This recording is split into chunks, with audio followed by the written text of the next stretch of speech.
তো আল্লাহ পাক বললেন যে নবী, ওরা কেউ আমাকে অন্তর থেকে বিশ্বাস করে না, কেউ বিশ্বাস করে না, ওদের অন্তরে এখন ঈমানটাই ঢোকে।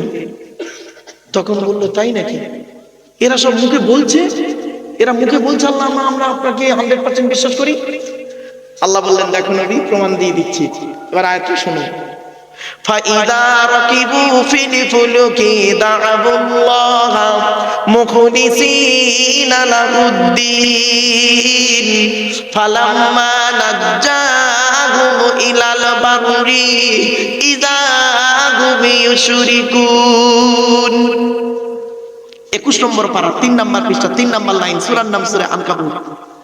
আল্লাহ বলছে ওরা যখন নৌকায় করে নদী পার হতে যায়, ওরা যখন নৌকায় করে নদী পার হতে যায়, নদীর মাঝখানে যখন নৌকাটা একবার টলমল করে, ওরা তখন প্রত্যেকেই মরণের ভয়ে আল্লাহ আল্লাহ বলে চিৎকার করে, ঠিক না বেটি?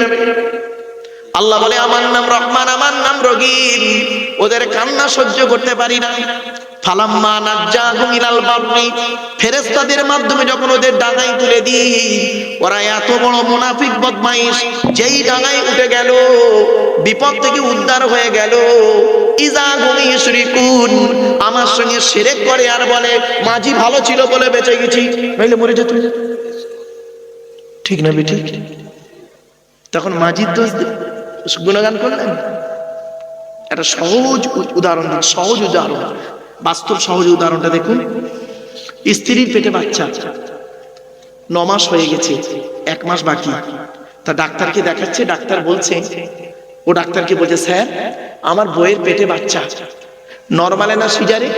তো ডাক্তার বলল আল্ট্রাসোনোগ্রাফি করে ব্লাড টেস্ট করে যা দেখলাম তোর বইয়ের পেটের বাচ্চা নরমালে। তো তখন বলছে স্যার নরমালে বাচ্চা হলে কত টাকা খরচা? ডাক্তার বললো মোটামুটি ধরে নে 20,000 টাকা। 20,000 টাকা খরচা। ওর ব্যাংকে আছে 50,000 টাকা। ব্যাংকে কত আছে? 50,000 টাকা। মনে মনে ভাবছে ডাক্তার তো বলেছে 20,000 টাকা লাগবে, যাবে 20,000 টাকা যাবে, 30,000 টাকা থাকবে ব্যাংকে আছে। আল্লাহ টাকা দরকার নেই, নামাজ পড়ারও দরকার নেই, ঠিক আছে। ফেরেশতারা বলছে আল্লাহ কি বলছে দেখো। আল্লাহ বলছে দাঁড়া, টাইমটা আসুক। হঠাৎ স্ত্রীর প্রসব বেদনা উঠেছে। ও ডাক্তারকে ফোন করেছে, স্যার আমি অমুক পেশেন্টের হাজব্যান্ড বলছি। হাজব্যান্ড বলছি, হ্যাঁ বল বল কি হয়েছে? স্যার আমার স্ত্রীর প্রসব বেদনা উঠেছে, তুই তাড়াতাড়ি আমতলা অমুক একটা নার্সিং হোমে নিয়ে চলে আয়। ও করলো কি, তাড়াতাড়ি একটা গাড়ি করে নিয়ে নার্সিং হোমে চলে গেল। ডাক্তার করলো কি রাত 12টা, তখন রাত 12টা বাজে, শীতকাল। ও ডাক্তার করলো কি ছুটে এসে ঘুম থেকে উঠে এসে একদম সোজা এর সামনে চলে গেল, নার্সিং হোমে চলে গেল। ও বউকে নিয়ে গেল, ডাক্তার ড্রেস পরে মাস্ক লাগিয়ে সঙ্গে সঙ্গে ওর বউটাকে নিয়ে করলো কি ওটিতে ঢুকে গেল, অপারেশন থিয়েটারে ঢুকে গেল। লাইট জ্বলছে, লাল লাইটটা, সামনে একটা বেঞ্চি পাতা আছে, বেঞ্চ। ও বেঞ্চিতে বসে আছে। আচ্ছা বলুন বেঞ্চিতে বসে বসে ও কি করে বলুন? বলুন আপনারা, ও বেঞ্চিতে বসে বসে কি করে? গান করে? খালি এই করবে দেখুন।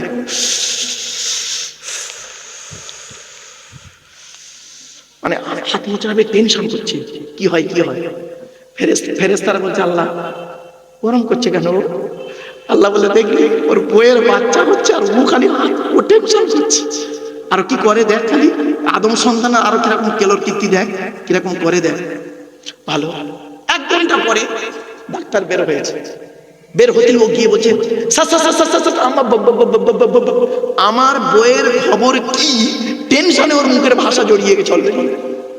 আল্লাহ বলছে দেখ মুখের ভাষা জড়িয়ে গেছে, দেখ টেনশনে।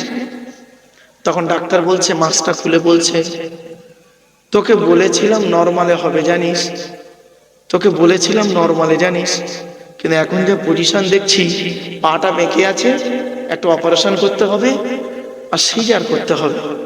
ও তখন বলছে স্যার টোটালে কত খরচা? টোটালে কত খরচা? তো ডাক্তার বলল মোটামুটি ধরে নে 1.5 লাখ টাকা। কত কত কত? 1.5 লাখ টাকা। ওর ব্যাংকে আছে কত? এবার রব্বানা জালামনা আনফুসানা ওয়া ইল্লাম তাগফির হুজুর পৃষ্ঠা মনিচাপ দরকার। কিছু বুঝতে পারছেন? ওয়াজ শুরু করে দিয়েছে। আল্লাহ বলে দেখলি এতদিন আমাকে ডাকে না, এতদিন আমাকে ডাকে না। ডাক্তারের ভরসায় ছিল, নরমালি হয় বলেছে, ভরসাই ছিল, আমাকে ডাকেনি। আর বেটা বিপদে পড়েছে, রব্বানা জালামনা শুরু করেছে, ব্যাস কান্নাকাটা শুরু করেছে। এত কান্না কাঁদছি, লাস্টে ডাক্তারের পায়ে জড়িয়ে ধরছি। ডাক্তার বলছে কাঁদিস দাদা দাদা, তোর বাড়ি কোথায় রে? তোর বাড়ি কোথায়? স্যার এনায়েতনগরে। তোর বাপের নাম কি? স্যার আব্দুল জব্বার। ও তুই জব্বারের ছেলে? আরে তোর বাপ আর আমি একসঙ্গে প্রাইমারি স্কুলে পড়তাম। আমি 4 পাস করে মিশনে গিয়ে ডাক্তারি পড়ে এলাম, আর তোর বাপ ওই দর্জির কাজ করতে লাগলো। যাক যা হয়েছে শোন, তুই এক কাজ কর, তুই তোর আল্লাহকে ডাক, আমি আবার একবার চেষ্টা করে দেখি। ডাক্তার আবারও গেছে ওটির মধ্যে, শোনে প্র্যাকটিক্যাল ওয়ার্ক, আবার ওটির মধ্যে গেছে।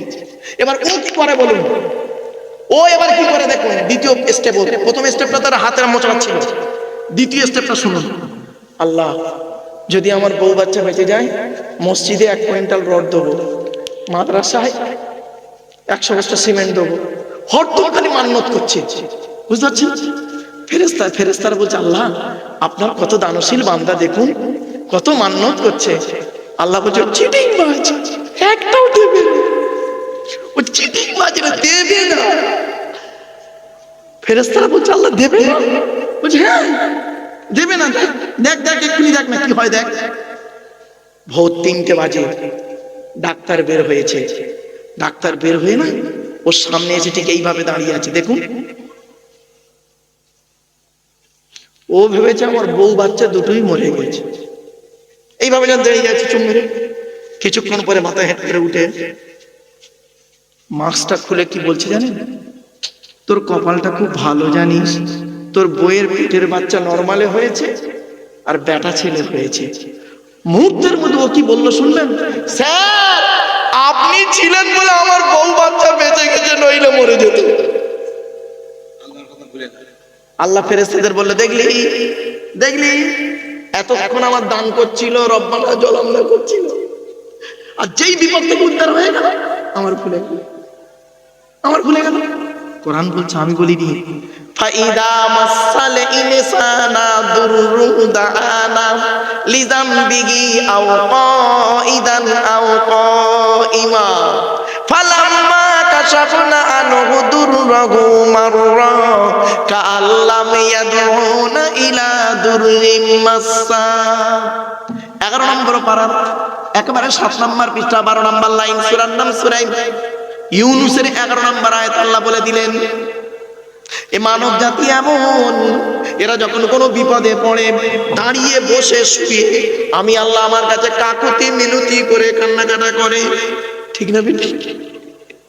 এ মানব জাতি এমন, এদের যখন আমি একটু বিপদ দিয়ে টেস্ট করি, এরা আমার কাছে কাকুতি মিনতি করে দাঁড়িয়ে বসে শুয়ে, তখন বুঝতে পারছেন? দাঁড়িয়ে বসে শুয়ে, আল্লাহ বলছে কোরআনে, দাঁড়িয়ে বসে শুয়ে কাকুতি মিনতি করে কান্নাকাটা করে।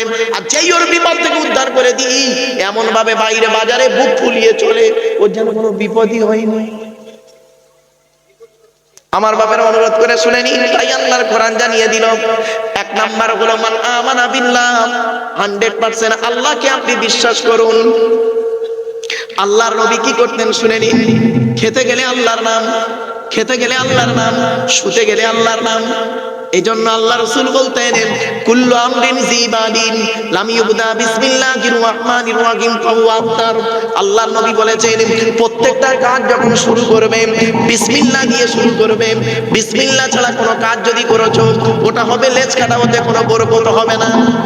এজন্য আল্লাহর নবী করতেন কি, খেতে গেলে আল্লাহর নাম, খাবার শুরু করতেন আল্লাহর নাম, খাবার শেষ করতেন আল্লাহর নাম, ঘুমানোর আগে আল্লাহর নাম, ঘুম থেকে উঠলে আল্লাহর নাম, মসজিদে ঢুকলে আল্লাহর নাম, মসজিদ থেকে বেরোলে আল্লাহর নাম, পায়খানায় গেলে আল্লাহর নাম, বেরোলে আল্লাহর নাম, বাজারে গেলে আল্লাহর নাম, ফিরে আসলে আল্লাহর নাম, যুদ্ধের ময়দানে গেলে আল্লাহর নাম, যুদ্ধ থেকে ফিরে এলে আল্লাহর নাম। আল্লাহ নিজেই বলেছেন ওয়াহু আইনা মা কুনতু, বান্দা কোথায় যাবি আমি আল্লাহ সেখানেই রয়েছি। অতএব তুই যা কাজ করবি পৃথিবীর কোনো ব্যক্তি বস্তুর উপরে ভরসা করবি না। প্রিয় জলসা কমিটি অনুরোধ করে বলে যাচ্ছি, জলসা যখন দেবেন কারোর উপরে ভরসা করে দেওয়ার দরকার নাই। আল্লাহ নিজেই বলেছেন কার উপরে ভরসা করবে, ইজা আযামতা ফাতাওয়াক্কাল আলাল্লাহ ইন্নাল্লাহা ইউহিব্বুল মুতাওয়াক্কিলিন। 4 নম্বর পারা 10 নম্বর পৃষ্ঠা 3-4 নম্বর লাইন, সূরার নাম সূরা আল ইমরান। কোরআন জানিয়ে দিয়েছে ইযা আযামতা ফাতাওয়াক্কাল আলাল্লাহ। বান্দা তুই যখন কোনো কাজ করতে যাবি, পৃথিবীর কোনো ব্যক্তি বস্তুর উপরে ভরসা করে কাজে নামবি না। একমাত্র বান্দা তুই আল্লাহর উপরে ভরসা করে কাজে নামবি। যারা আল্লাহর উপরে ভরসা করে কোনো কাজে নামে, আমি আল্লাহ তাদের অত্যন্ত ভালোবাসি। আচ্ছা, ভরসা কাকে বলে একটা উদাহরণ দেবো? ভরসা কাকে বলে? এই দেখেন, মনে রাখবেন, আমার বক্তব্যের মধ্যে উদাহরণগুলো ফলো করবেন। ভরসা কাকে বলে দেখুন, একটাই রাস্তা। কটা রাস্তা? একটাই রাস্তা ছিল, দুটো দল গেল। প্রথম দলটা পার হয়ে গেল, আর দ্বিতীয় দলটা ডুবে মরে গেল। একটাই রাস্তা, দুটো দল গেল। প্রথম দলটা পার হয়ে গেল, দ্বিতীয় দলটা ডুবে মরে গেল। শুনে নিন, রাস্তাটার নাম ছিল নদীর মাঝখান। দল দুটোর নাম হলো মুসা নবীর দল, ফেরাউনের দল। ঠিক না বেঠিক? মুসা নবীর ভরসাটা রাস্তার উপরে ছিল না, ভরসাটা ছিল আল্লাহর উপর। পার হয়ে গেল। আর ফেরাউনের ভরসাটা আল্লাহর উপরে ছিল না, রাস্তার উপরে ছিল, সৈন্যদের উপরে ছিল। বেটা ডুবে মরে গেল। এত সহজ উদাহরণের মাধ্যমে আপনি বাড়ি থেকে ভাববেন। এজন্য অনুরোধ করে আপনাদের বলে যাচ্ছি, প্রত্যেকটা কাজ যখন করবেন আল্লাহর উপরে ভরসা করবেন, লিল্লাহিয়াত রাখবেন সব সময়। আল্লাহ বলছে, বান্দা তুই আমাকে সাথে রাখ, আর কারোর লাগবে না। তুই আমাকে সাথে না নিয়ে তুই খালি মাথা দৌড়চ্ছিস। বিপদে পড়লে খালি আমার ডাকবি কেন? সুখের দিনে আমাকে ডাকতে নেই? সুখের দিনে আমাকে ডাকলি না, খালি বিপদের দিনই ডাকলি। তো ঠিক আছে, সেই রকমই তুই পাবি। যাচ্ছি, আপনারা সর্বদাই আল্লাহকে সাথে রাখুন। আল্লাহর প্রতি ঈমানটা, বিশ্বাসটা 100% রাখুন। আমার আপনার জীবনের সবকিছুই হলো সৃষ্টিকর্তা আল্লাহ। আল্লাহ বলছে, বান্দা এই পৃথিবীতে আমি ছাড়া তোর আপন বলে কেউ নেই, কেউ তোর আপন নয়। এই পৃথিবীতে দুজন আপনার আমার আপন, দুজন। কজন? দুজন আমার আপনার আপন, বাকি সব পর। আপনার বাপ আপনার আপন নয়, আপনার মা আপনার আপন নয়, ছেলে মেয়ে, স্ত্রী, স্বামী, ভাই বোন, বন্ধু বান্ধব, কেউ আপন নয়, দুজন আপন। 1 নাম্বার আল্লাহ বললেন, আমি আল্লাহ তোর আপন। তুই আমাকে ডাকলেও তোর খাওয়াবো, আর না ডাকলেও তোর খাওয়াবো, চিন্তা নেই। আর একজন হলো আপন, সে যদি আমাকে বলতো, আল্লাহ বলছেন, সে যদি আমাকে বলতো, হে আল্লাহ আমার বউ বাচ্চাগুলোকে আপনি ভালো করে হেফাজত করুন, বাকি সব জাহান্নামে যায়, যাক আমার টাকা দরকার নেই। বলেনি, সে একটাই কথা বলে গেছে, একটা আজও পর্যন্ত বলে, হাবলি উম্মতি। আল্লাহ আমার উম্মতের কি হবে? এই নবী হলো তোদের আপন। আমি আল্লাহ আর নবী ছাড়া তোর আপন বলে কেউ নেই। এজন্য আল্লাহকে ভালোবাসুন, নবীকে ভালোবাসুন, আল্লাহর কোরআনকে ফলো করুন, কোরআন মোতাবেক জীবনযাপন করুন, হাদিস মোতাবেক জীবনযাপন করুন। চলো এবার আসছি, মসজিদ কমিটি হতে গেলে 5টা গুণ কি কি? 1 নাম্বার, মান আমানা বিল্লাহ, 100% আল্লাহকে বিশ্বাস করতে হবে। 2 নাম্বার হলো ওয়াল ইয়াউমিল আখির, কিয়ামতকে বিশ্বাস করতে হবে 100%। আচ্ছা, কি কিয়ামতকে বিশ্বাস করবেন আপনারা? এখানে বসে বসে ভাবুন, কবরে আমার শুতে হবে, কবরে আমার শুতে হবে। 3 নাম্বার কাদের হালাল খেতে বলেছে দেখি চলুন। আদম সন্তানকে হালাল খেতে বলেছে। হিন্দু, মুসলিম, জৈন, ব্রাহ্মণ, খ্রিস্টান, কুলি, সাঁওতাল, বাগদি, দুলে। গতকালকে আমি লেকচার দিতে গিয়েছিলাম। লেকচার দিতে গিয়ে যখন এই কথাটা বলেছি, অনেক পুলিশ অফিসাররা দাঁড়িয়ে ছিলেন, ওরা পুরো গালে হাত দিয়ে রয়ে গেলেন যে কোরআনই তাহলে হিন্দুদের, হিন্দু মানে মানব জাতিকে হালাল খেতে বলেছে, তা হিন্দুরা কি মানুষ নয়? অবশ্যই। আয়াতটা শুনুন, 2 নম্বর পারা 4 নম্বর পৃষ্ঠা 8 নম্বর লাইন, সূরার নাম সূরা বাকারা। ইয়া আইয়ুহান নাস, নাস মানে মানব। ইয়া আইয়ুহান নাস, হে মানব জাতি, হিন্দু মুসলিম সবার মধ্যে আদম সন্তান, হে মানব জাতি, কুলু মিম্মা ফিল আরদি হালালান তাইয়্যিবা, পৃথিবীতে আমার যে বা হালাল রিজিকগুলো তোমরা ভক্ষণ করো। কোথায় আছেন আপনি? চলো 3 নাম্বার হলো বাবা, জলসা কমিটি হতে গেলে 5 ওয়াক্ত নামাজি হতে হবে। আজ থেকে নিয়ত করুন, নামাজটা ছাড়বেন না। শুনে নিন, নামাজ কারোর জন্য মাপ নেই, কারোর জন্য মাপ নেই, বিশেষ ব্যক্তি বিশেষ কারণ ছাড়া। এই কোরআনে আছে 82 জায়গায় বিভিন্ন অ্যাঙ্গেলে নামাজের কথা। কত জায়গায়? 82 জায়গায় বিভিন্ন অ্যাঙ্গেলে নামাজের কথা।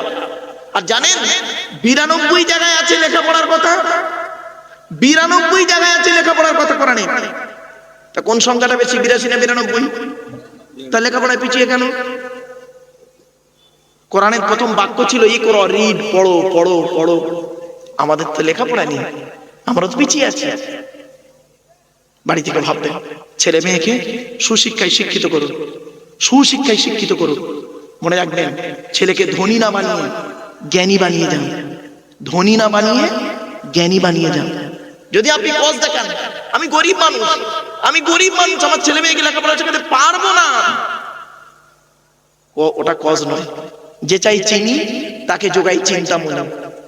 এপিজে আব্দুল কালাম, ভারতের প্রাক্তন রাষ্ট্রপতি আবু বাকির জয়নাল আবেদিন আব্দুল কালাম, তার বাপের মতো কি আপনি গরিব? লাইফ হিস্ট্রি পড়ে দেখুন, ভাববেন বাড়িতে গিয়ে। আপনাদের তো আল্লাহ অর্থ দিয়েছে, কেন ছেলে মেয়েকে লেখাপড়া শেখাতে পিছিয়ে আছে? আজ আধুনিক বিজ্ঞানের যুগে কম্পিউটার শেখান, আধুনিক বিজ্ঞানের যুগে মাস্টার, ডাক্তার, ইঞ্জিনিয়ার, প্রফেসর, ডাক্তারি বেশি করে ডাক্তারি করেন, গাইনি ডাক্তার করান।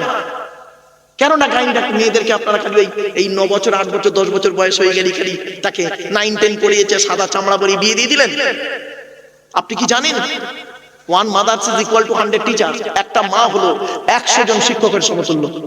একজন পুরুষ যদি শিক্ষিত হয় সে কেবল নিজেই শিক্ষিত হয়, একটা নারী যদি শিক্ষিত হয় গোটা পরিবারটা শিক্ষিত হয়।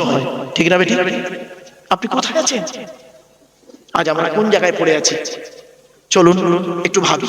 এই ভাবার নামই হলো ওয়াজ, শুনে ভেবে প্র্যাকটিক্যাল করার নাম, এই 3টার নাম হলো ওয়াজ।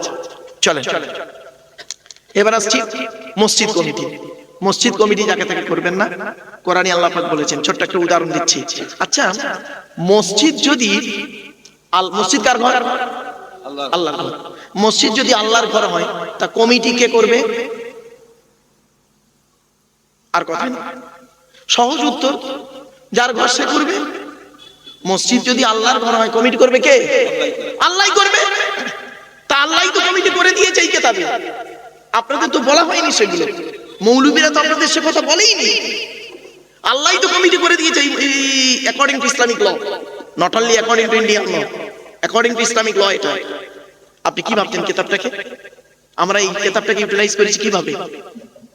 তেল পড়া, পানি পড়া, ওয়াজ করা, খতম পড়া, তাবিজ পড়া, ঘর বন্ধ করা, আর নিজেদের মধ্যে মারামারি করা। এইটুই তো এই কিতাবটাকে ব্যবহার করেছি। আর এই কিতাবকে নিয়ে গবেষণা করছে কারা? America, London, France, Britain, Japan, Jordan, জার্মানির ঠান্ডা ঘরে বসে বসে এই কোরআনকে নিয়ে গবেষণা করছে। কারা করেছে? Humphry Davy, Michael Faraday, Einstein, Isaac Newton, doctor Maurice Bucaille, mister Cook, mister জাবিরিন, mister Campbell, Raja Rammohan Roy, Ishwarchandra Vidyasagar, Rabindranath Tagore, Acharya Jagadish Chandra Bose, Francis Drake, William কিপুর, উইলিয়ামস হার্ভে, টমাস, জর্জ ভার্নার, এরা কোরআনকে নিয়ে গবেষণা করলো। আর আমরা কি করলাম কোরআনটাকে নিয়ে? আমরা কিছু মৌলবী, সকলে নয়, আমরা কিছু মৌলবী কি করলাম? এই কোরআনটাকে নিয়ে কিভাবে ইউটিলাইজ করলাম? তেল পড়া, পানি পড়া, ওয়াজ করা, খতম পড়া, তাবিজ পড়া, ঘর বন্ধ করা, আর নিজেদের মধ্যে খালি মারামারি করা। কিরকম মারামারি? গোল টুপি, লম্বা টুপি, চেরা জামা, ফাড়া জামা, তবলিগ, ফুরফুরা, বেরেলি, ওয়াহাবি, জামাতে ইসলামী, আহলে হাদিস, বুকে হাত বাঁধা, নাভির নিচে হাত বাঁধা, জোরে আমিন বলা, আস্তে আমিন বলা, 20 রাকাত তারাবি, 8 রাকাত তারাবি, মোনাজাত করা না করা, এই সব দিয়ে এ ওর বলে কাফের, ওর বলে কাফের। তাই দেখে অমুসলিমরা হাসে, অমুসলিমরা হাসে। বড় দুঃখ লাগে বাপ। আজ আমি এখানে মুসলিম মেজরিটি বেশি, তাই তো বাপ, এজন্য এই কথাগুলো বলছি। ছোট্ট একটা উদাহরণ দিচ্ছি, রাগ করবেন না, কেউ রেগে যাবেন না। আচ্ছা, হিন্দুদের হরিনাম কোনোদিন শুনেছেন? শোনেননি? আমার বাড়ির পাশেই হয়, রাস্তার ওপার, মানে আমার বাড়ির পেছনে খাল, খালের ওপারে হিন্দু ভাইরা থাকে, খালের ওপারে আমার বাড়ি। আর তো খালের ওপারে ওদের হরিনাম হয়। তা আমি যখন ওদের হরিনামটা যখন হয় তখন আমি বাড়িতেই থাকি, অনেক সময় বাড়িতে থাকলে ছাদে বসে হরিনামগুলো শুনি মাঝে মাঝে। কি বলে দেখি কিসের, কারণ আমি তো মোটামুটি ঋগ্বেদ, সামবেদ, যজুর্বেদ, অর্থবেদ, গীতা, রামায়ণ, মহাভারত এবং সাথে সাথে শ্রীমতী ভগবত গীতা টুকটাক একটু পড়াশোনা করেছি।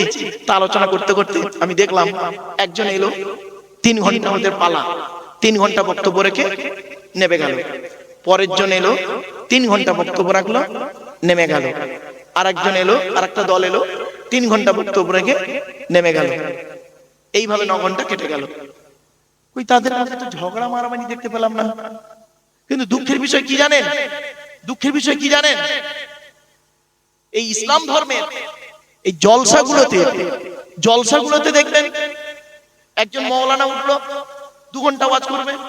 2 ঘন্টার মধ্যে করলো কি, এর গোজা মারছে, ওর গোজা মারছে, এর করছে, ওই করছে, এ কাফের, ও কাফের, ও বেঈমান, সব উল্টো পাল্টা।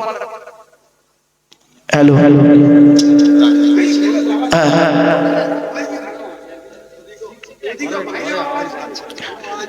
এক মিনিট বাবা, এক মিনিট। একজন বক্তা উঠলো, ধরুন 2 ঘন্টা, 2 ঘন্টার ভিতরে সমালোচনা করে ঝড় তুলে দিল। এবার ওর পরে যে একজন উঠলো, ধরুন একজন তবলিগের বক্তা উঠলো, সে উঠে খানটা বললো এর বিরুদ্ধে। তারপর উঠলো বেরেলির একটা বক্তা, সে উঠে ওর বিরুদ্ধে খানটা কামড়ে দিল। তারপর উঠলো ধরুন মানে আহলে হাদিসের একটা বক্তা, সে উঠে কান্না ওদের এই দুজনের বিরুদ্ধে বলে দিল। লাস্ট উঠলো ফুরফুরার বক্তা, সে উঠে করলো বলে 3টি কাফের, আমি একাই ঠিক। আপনারা তো সাধারণ মানুষ, আপনারা সাধারণ মানুষ। কচু পাতার উপরে পানি রাখলে যেমন টলমল করে, ওই রকম আপনারা আমার ইমানটা এরকম টলমল করছে। কথাটা শুনতে খারাপ লাগলো না? একটা এক্সাম্পল দেবো, দেবো বলুন, দেবো। এই দেখেন, খারাপ সেন্স নেবেন না। আমি যে বললাম আমাদের ইমানটা কচু পাতার উপরে পানি রাখলে টলমল করার মতো, দেখুন আমি কি বললাম, আপনার সাধারণ মানুষ কোন দিকে যাবে? সকলেই তো ঠিক বলছে। চলুন একটা ছোট্ট উদাহরণ দিচ্ছি, শুনলে চমকে যাবে। আচ্ছা, কোরআনে যেটা লেখা আছে সত্য না মিথ্যা? সত্য। জোরে বলুন। সত্য। ঠিক করে বলুন। সত্য। ঠিক তো? হ্যাঁ, ওর উপরে দাঁড়িয়ে থাকতে হবে কিন্তু, নড়লে হবে না। কোরআনে যেটা লেখা আছে সেটা সত্য না মিথ্যা? সত্য। ঠিক আছে। নিজের চোখে যেটা দেখেন সত্য না মিথ্যা? সত্য তো? এটা কি? টুপি। এটা চশমা। এটা কোরআন। কোরআন। চোখে দেখছেন সত্য, বাহ। তাহলে চোখে দেখাটাও সত্য। চলুন এবার কোরআন একটা আয়াত দিচ্ছি, সাধারণ মানুষের কিরকম ব্রেনটা ঘুরে যায় দেখেন। আপনারা কিন্তু বলেছেন কোরআনে যেটা লেখা আছে সেটা সত্য, আর চোখে যেটা দেখেন সেটাও সত্য। এই জন্য কিছু কিছু ওয়াজ সাধারণ মানুষের কাছে করতে নেই। এই আলোচনার যে ডিপলি আলোচনা, জাস্ট আপনাদের বোঝার জন্য একটু উদাহরণটা দিচ্ছি। কোরআনে লেখা আছে সূরা রহমানের মধ্যে পড়েছেন আপনারা, রব্বুল মাশরিকাইনি ও রব্বুল মাগরিবাইনি ফাবিআইয়ি আলাই রাব্বিকুমা তুকাজ্জিবান। এর বাংলা মানে হচ্ছে আমি 2 পূর্ব 2 পশ্চিমের রব, 2 উদয়চল 2 অস্তচলের প্রভু। ফাবিআইয়ি আলাই রাব্বিকুমা তুকাজ্জিবান, তোমরা আল্লাহর কোন নিয়ামতটাকে অস্বীকার করবে? অর্থাৎ সূর্য 2 দিক থেকে ওঠে, 2 দিকে ডোবে। আপনি সূর্য কোন কদিক থেকে ওঠে কদিক থেকে ডুবতে দেখেছেন? একদিক থেকে ওঠে, একদিক থেকে ডোবে, তাই তো?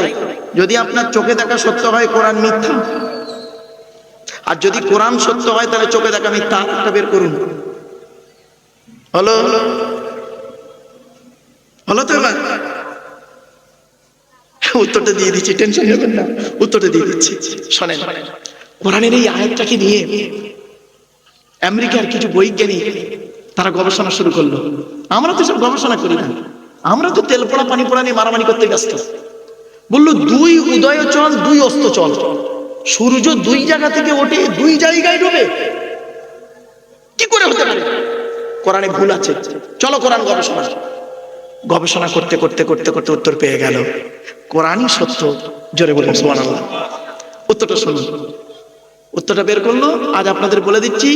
ভূগোলের ছাত্ররা খুব ভালো জানবে, ভূগোলের ছাত্র।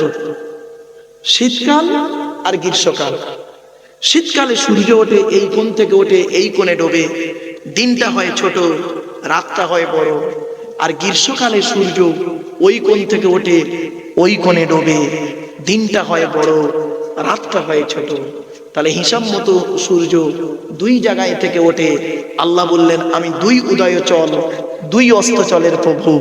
যদি এক জায়গা থেকে উঠতো আর আল্লাহ যদি কোরআন আয়াত দিত, ওই বৈজ্ঞানিকরা কোরআন মিথ্যা বলে প্রমাণ করত। লাস্টে যে কজন বৈজ্ঞানিক ল্যাবরেটরিতে গবেষণা করছিলেন সকলেই ইসলামের কালেমা পড়ে মুসলমান হয়ে গেলেন। কি বলছিলেন বাপেরা?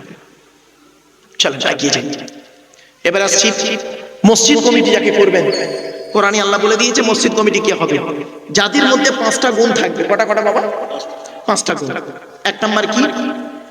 আয়াতটা পড়ি, কোথায় আছে? 10 নম্বর পারা, 8 নাম্বার পৃষ্ঠা, 9 নাম্বার লাইন।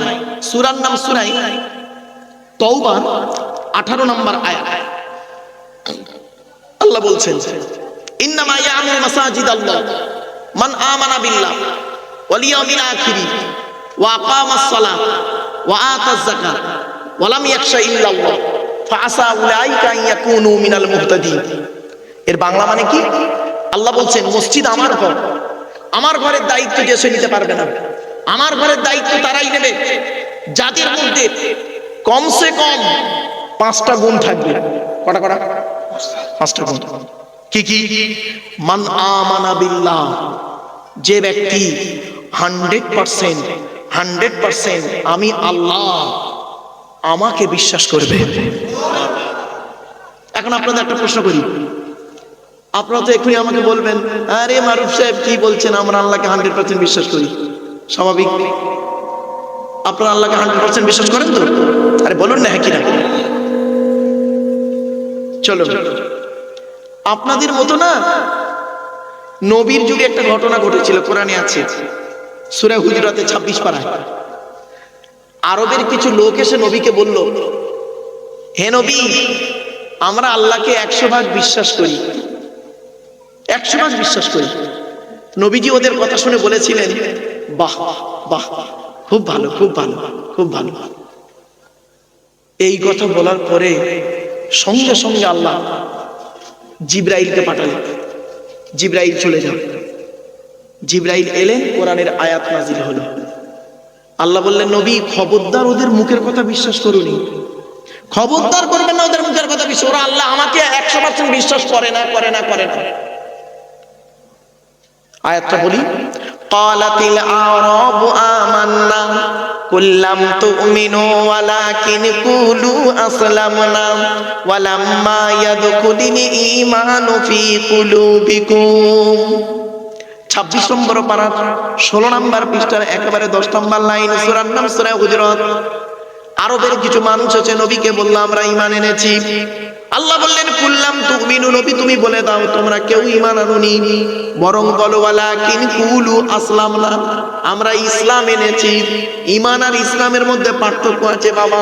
ঈমানটা হলো অন্তরের সঙ্গে সম্পর্ক, আর ইসলামটা হলো বাহ্যিক দেহের সঙ্গে, অঙ্গ প্রত্যঙ্গের সঙ্গে সম্পর্ক। কিছু বুঝতে পারছেন আমার কথা? ঈমানটা কি, কার সঙ্গে সম্পর্ক? অন্তরের সঙ্গে সম্পর্ক। এই জন্য ঈমানের গুরুত্ব খুব বেশি। অন্তরের সঙ্গে সম্পর্ক, বিশ্বাসটা অন্তর দিয়ে হয়। বিশ্বাসটা না, ভালোবাসাটা অন্তর দিয়ে হয়, কোন বস্তুর মাধ্যমে দেখানো যায় না ভালোবাসা। মনে রাখবেন, নামের আগে আপনি কি করলেন। এখন ইদানিং ছেলেরা দেখছি, খুব দেখি, মানে প্রায় জায়গায় দেখি আই লিখলো, লিখে একটা পানের ছবি দিল, দিয়ে মোহাম্মদটা ইংরেজিতে লিখলো। তাহলে ওটাকে সাবজেক্ট করে মানে সাবজেক্ট করলেন, একটা অক্ষর দিলেন ইংরেজিতে, মাঝখানে একটা পানের ছবি দিলেন। সত্য কথা বলুন তো দিকে, এখানে বসে জ্ঞানী গুণীরা, ওই লাভ চিহ্নটা কারা ব্যবহার করে? বিবাহের আগে যুবক যুবতীরা ম্যাক্সিমাম ব্যবহার করে। বিবাহের পরে আর ওই চিহ্নটা কেউ সহজে ব্যবহার করে না, ঠিক না বেটি? তো যে চিহ্নটাকে নিয়ে বিবাহের আগে যুবক যুবতীরা নিয়ে লারে লাপ্পা করে, সেই চিহ্নটাকে তুমি নবীর এত ভক্ত নবী মুহাম্মদ সাল্লাল্লাহু আলাইহি ওয়াসাল্লাম আগে বসিয়ে দিলে কেন? LOV লিখতে আপনার কষ্ট ছিল বুঝি? LOV লিখতে আপনার কষ্ট ছিল, আদিকে আই দিলে, ওদিকে মোহাম্মদ দিলে, আর এদিকে পান দিয়ে দিলে। বাড়ি থেকে ভাবলেন কোন চিহ্ন দিয়ে নবীর ভালোবাসা প্রকাশ করা যায় না। বাপেরা বাড়িতে ভাববেন। চলো।